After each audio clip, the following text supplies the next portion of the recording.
Welcome to the Chicory's Refit video series, this time the cap rail refit. For Chicory's entire history, the cap rails were left natural. This resulted in the top layer of teak nearly a quarter-inch wearing away through repeated washings and just weathering. This caused the screw heads that held the cap rail on to start popping through, and this issue needed to be addressed. Because the teak was so far gone, we decided that our only option was to use fairing compound to restore the shape of the original cap rail and then paint it. I started the process with a 2-part teak cleaner, aggressively removing all of the oil that was on or in the wood.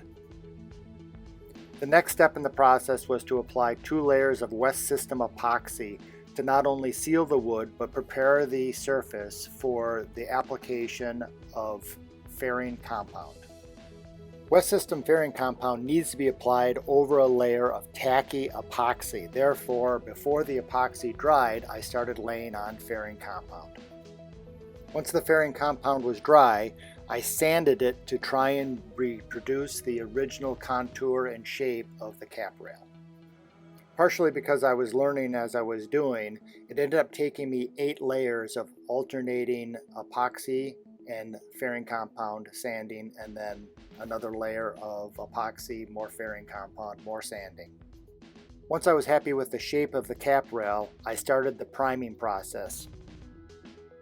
This was very similar to the fairing process, where I applied a layer of primer, sanded, applied a layer of primer, sanded until the surface was perfect. I did this entire process while Chicory was in the yard for a hull painting. While the workers were preparing her hull, I was working on the cap rail, and then in the end, when the hull was painted, the cap rail was painted at the same time. We'll end this video in the usual way with a slow pan of the before and after, and thanking you again for watching, viewing, and commenting.